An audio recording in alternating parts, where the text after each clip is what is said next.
Okay, सो इस question को discuss कर रहे थे। क्वेश्चन में देखिए उसने क्या बोला हमसे कि there are three cars A B and C covered a total distance of p kilometres in 24.5 hours। ठीक है। Speed of A and C are in the ratio 4:3। ठीक है।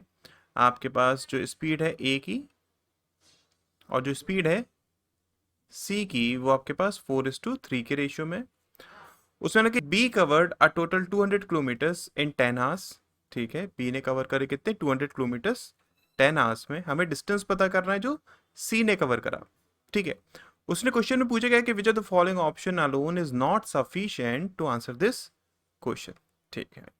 तो अगर मैं पहला ऑप्शन चेक करता हूँ, उसने कहा कि स्पीड ऑफ कार ए, ठीक है, फर्स्ट की हम बात करें कि speed of car A is thrice that of speed of car B. ठीक है। तो कार बी की स्पीड कितनी है आपके पास? 3 ये हो जाएगा आपके पास 200 डिवाइडेड बाई 10, 20। तो इसका मतलब कार ए की स्पीड कितनी आ गई आपके पास? वो आपके पास आ गई 60 किलोमीटर पर आवर। ठीक है। एंड वी नो दैट ना कि कार ए और कार सी इनकी स्पीड का रेशियो ये दिया हुआ है। इसका मतलब आपके पास कार सी की जो स्पीड होगी वो आपके पास 45 किलोमीटर पर आवर हो जाएगी। आगे वो हमसे क्या बोलता है कि distance covered by A is 50 kilometres more than twice the distance covered by B. ठीक है। इसका मतलब क्या हुआ? देखो, बी ने डिस्टेंस कितना कवर करा है? 200 किलोमीटर्स ना। तो ए ने डिस्टेंस कितना कवर करा होगा? उसने बोला है 50 मोर देन ट्वाइस ऑफ दिस। मतलब क्या? 450। ये किलोमीटर्स किसने कवर करे? ए ने। हमें पता करना है सी का डिस्टेंस, तो हम कैसे निकाल सकते हैं? देखो, आपके पास टोटल हार्स कितने थे? 24.5 हार्स थे, राइट।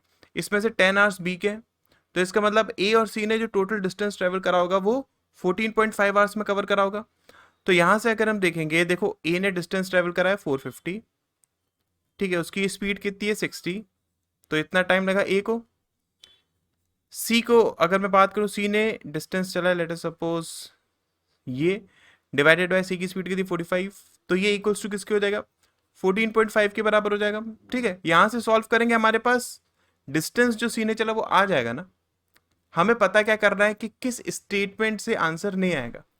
ठीक है। तो आपको उसको ध्यान में रखना है, राइट। इसका मतलब फर्स्ट से आंसर आ रहा है तो फर्स्ट को आप स्किप कर दीजिए, ये आपके पास आंसर नहीं हो सकता। ठीक है। सेकंड की अगर हम बात करते हैं तो सेकंड में उसने क्या बताया कि जो टाइम लेता है कार सी वो 0.5 आवर्स लेस है जो टाइम लेता है कार ए। ठीक है। तो अगेन द सेम थिंग, देखो वही चीज है कि ए और सी जो टोटल टाइम ले रहे थे वो कितना ले रहे थे? 14.5 आवर्स ले रहे थे ना। यहां पर उसने क्या बोल दिया कि कार सी आधा घंटा कम लेती है किससे? कार ए से। इसका मतलब क्या हो गया? जो टाइम लगेगा ए को माइनस जो टाइम लगेगा सी को वो इक्वल्स टू किसके? 0.5 आवर्स के। तो यहां से हम ए का टाइम निकाल सकते हैं। क्या हो जाएगा? दोनों को ऐड करेंगे 15 डिवाइडेड बाई 2 मतलब 7.5। इसी तरीके से सी का टाइम आ जाएगा, दोनों को माइनस करेंगे डिवाइडेड बाई 2 7। ठीक, आ गया। आगे उसने क्या बोला है कि difference between the distance travelled by car A and C is इतना। इसका मतलब क्या हुआ? देखिए, यहां पर आपके पास स्पीड का रेशियो था, इजंट इट। यहां पर आपके पास टाइम आ गया है, तो डिस्टेंस हम निकाल सकते हैं। डिस्टेंस ए ने कितना चला होगा? 7.5 इंटू 4 के। और डिस्टेंस सी ने कितना चला होगा? 7 इंटू 3 के, राइट। ये आपके पास हो गया 30 के, ये आपके पास हो गया 21 के। डिफरेंस आपके पास कितना आ रहा है? 9 के आ रहा है ना। तो इस क्वेश्चन के अकॉर्डिंग, इस ऑप्शन के अकॉर्डिंग 9 के इक्वल्स टू है 35 के। तो के की वैल्यू हो जाएगी 15। अगर के की वैल्यू 15 हो गई तो हम निकाल सकते हैं ना कि सी ने कितना डिस्टेंस चला। इसका मतलब सेकंड से भी हमारे पास आंसर आ रहा है, तो सेकंड भी हमारा करेक्ट आंसर नहीं होगा। ठीक है। तो इसलिए ये भी एलिमिनेट हो गया।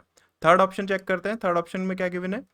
उसने बोला है कि speed of car C is 15 kilometre per hour less than that of ए।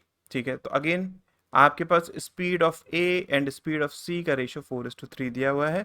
उसने बोला इन दोनों के बीच का डिफरेंस मतलब 1 बराबर है 15 के। इसका मतलब कार ए की स्पीड कितनी हो जाएगी? 60। और कार सी की स्पीड कितनी हो जाएगी? 45 हो जाएगी।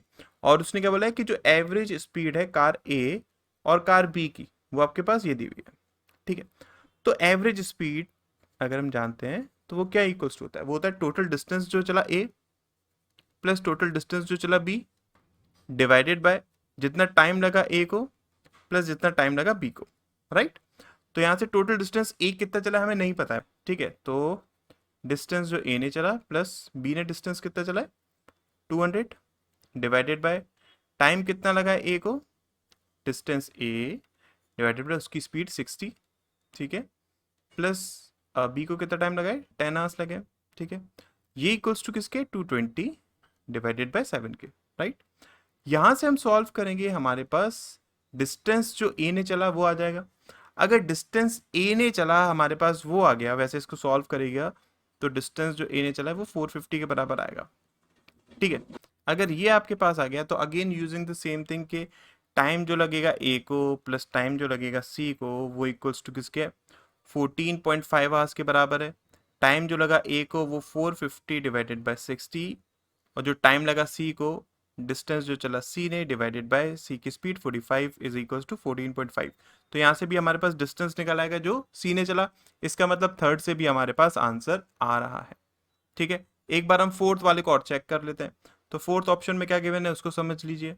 उसने बोला है कार ए की स्पीड है, मतलब आपके पास कार ए की स्पीड 60 दी हुई है, तो इसका मतलब कार सी की स्पीड आपके पास 45 हो जाएगी according to the ratio of the speed, ठीक। उसके बाद वो बोलता है टोटल डिस्टेंस इन तीनों कारों ने ये चला, ठीक है। इसका मतलब क्या हुआ, आपके पास वी नो दैट ना कि बी ने कितना डिस्टेंस चला है 200 किलोमीटर चला है, ठीक है। तो हम लिख सकते हैं ना एक चीज कि जो टाइम लगा ए को प्लस जो टाइम लगा सी को वो इक्वल्स टू 14.5 के बराबर है, राइट। अब डिस्टेंस ए ने चला let us suppose D A, ठीक है, उसकी स्पीड कितनी 60, प्लस डिस्टेंस सी ने कितना चला। अब देखो आपके पास 965 तीनों का था जिसमें से 200 बी ने चला, तो ए और सी ने टोटल डिस्टेंस कितना चला होगा 765 चला होगा ना, इजंट इट। तो इसका मतलब डिस्टेंस जो सी ने चला वो हम लिख सकते हैं ना कि 765 माइनस डिस्टेंस जो ए ने चला, राइट, डिवाइडेड बाय स्पीड कितनी है सी की 45 है, ये इक्वल्स टू किसके हो जाएगा 14.5 के। तो यहां से भी अगर हम सॉल्व करेंगे हमारे पास डिस्टेंस ए ने कितना चला वो आ जाएगा और डिस्टेंस सी ने कितना चला वो भी आ जाएगा। इसका मतलब क्या हुआ, आपके पास चारों ऑप्शन से हमारे पास आंसर आ रहा है, ठीक है। तो इसका राइट आंसर क्या हो जाएगा नन ऑफ दिस, मतलब कि none of the.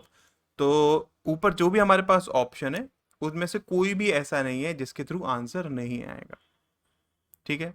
I hope आपको क्वेश्चन का एक्सप्लेनेशन समझ में आया होगा, किस तरीके से इसे हमें करना था।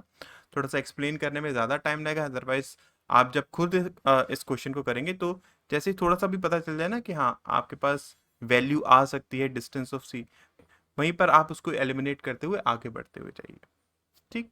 तो क्वेश्चन अगर अच्छा लगा हो तो वीडियो को लाइक करिएगा, चैनल को सब्सक्राइब करिएगा और अपने फ्रेंड्स को इस चैनल के बारे में ज़रूर बताइएगा। मैं ऐसी वीडियोस डेली लाता रहता हूँ। Thank you so much.